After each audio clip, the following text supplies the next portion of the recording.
Kayak Anda aja tadi kan, begitu Anda lupa, Anda langsung klik keluar si Al Imran, si Al Maidah, si Az-Zariyat dan segala macam. Jadi what is the purpose? Apa manfaatnya bahwa ada banyak orang di Indonesia ini, di seluruh dunia menghafalkan Al-Quran? Ya. Oknum, saya katakan, salah satu universitas ternama di Indonesia.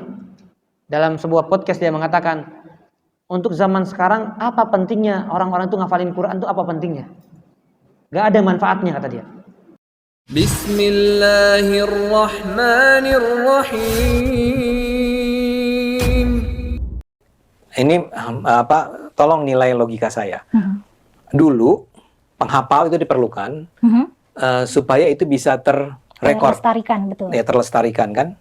Karena semula orang hanya ya memang mengandalkan hafalan. Mengandalkan hafalan. Kemudian ada sebuah inovasi. Jadi ini bukan di zaman Nabi ya. Iya. Si khalifah itu bilang, ini harusnya dibukukan aja supaya semua standar. Iya. Iya. Jangan beda-beda dari satu daerah ke daerah yang lain, dari satu waktu ke generasi berikutnya. Jadi udah ada kan Al-Quran ini sekarang. Ketika itu ya, sejak saat itu dicetak ulang lagi, ditulis ulang, dicetak ulang. Dan saat itu juga dihadiahkan ke kerajaan-kerajaan lain. Oke. Nah begitu ada percetakan, ya jumlahnya yang versi standar itu menjadi jutaan. Sehingga pertanyaannya saya ulang, kalau gitu, Anda setuju nggak kalau saya katakan bahwa kalau gitu sekarang tuh menjadi tidak relevan lagi atau tidak menjadi sebuah kebutuhan yang prioritas untuk memiliki para penghafal? Karena kayak Anda aja tadi kan, begitu Anda lupa, Anda langsung klik keluar si Al Imran, si Al Maidah, si Az-Zariyat dan segala macam. Jadi what is the purpose? Apa manfaatnya bahwa ada banyak orang di Indonesia ini, di seluruh dunia menghafalkan Al-Quran? Ya, aku setuju. Itu makanya aku ingin menyanggah opini Bang Ade tentang aku, yang mana Bang Ade bilang aku hafal Quran itu luar biasa. Karena bagiku jadinya itu biasa aja, karena tidak ada manfaatnya. Tidak ada gini, jika generasi ini anak-anak kita semua, generasi muda kita hafal Quran, tapi tidak diimbangi dengan wawasan sejarah, nggak diimbangi tentang sastra bahasa Arab, atau nggak diimbangi dengan pengetahuan tentang agama, bukan cuma dari akidah ya, tapi juga dari sisi sosiologis gitu, dari sisi politik dan segala macam. Terus buat apa? Generasi kita ke depannya ya cuma orang-orang yang bisa baca Quran aja, mungkin jago ngedalil gitu. Tapi kan itu bukan literasi yang sesungguhnya. Itu kan literasi yang false. Literasi yang sesungguhnya kan ketika orang paham konteks. Sifat pertama yang digambarkan oleh Allah terhadap Al-Quran adalah tiada keraguan di dalamnya. Ini tentang salah satu sifat Quran. La raiba fi. Tidak ada keraguan di dalamnya. Yaitu Al-Quran secara keseluruhan adalah kepastian. Dan tiada keraguan sedikit pun. Sungguh ini adalah tantangan paling besar bagi orang-orang yang tidak beriman kepada Al-Quran. Karena tidak ada satupun pemilik kitab yang berani memberikan tantangan seperti ini selain Allah Subhanahu wa taala.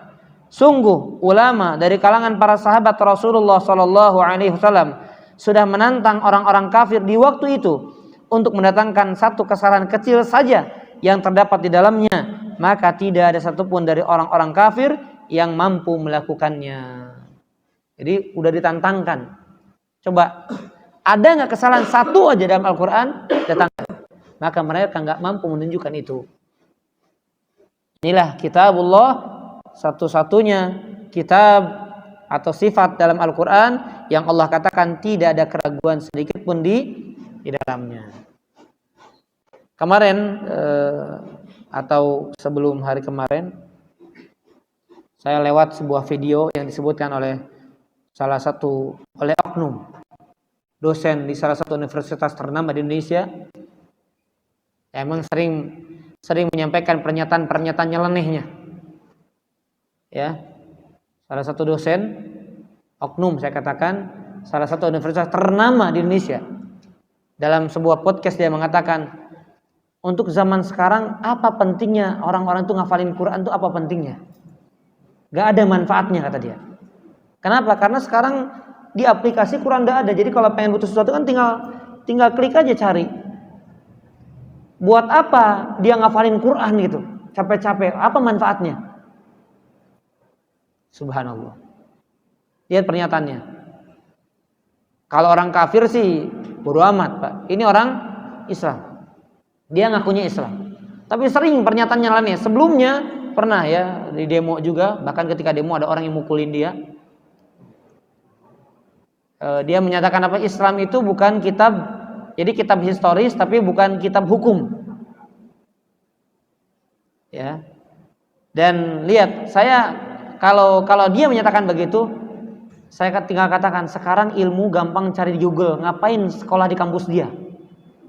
Ya enggak, Pak? Ngapain jadi murid dia jadi dosen ngajarin? Sekarang orang bisa pintar lewat mana? Lewat handphone. Ngapain harus kuliah? Ya, kalau saya mau baca begitu aja, udah nggak usah kuliah.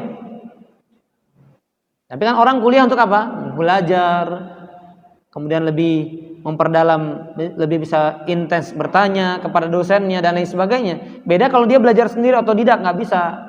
Walaupun ada gitu ya ilmuwan-ilmuwan yang lebih hebat. Tapi kan orang belajar datang sengaja ke kampus untuk tujuan-tujuan yang bagus seperti itu. Nah, Al-Quran memang ada perintah dihafalkan, dibaca, ditadaburi, mendapatkan keutamaan, mendapatkan pahala bagi yang menghafalkannya, memurojaahnya dan sebagainya. Menyatakan nggak ada manfaatnya, subhanallah. Ini sesat dan menyesatkan.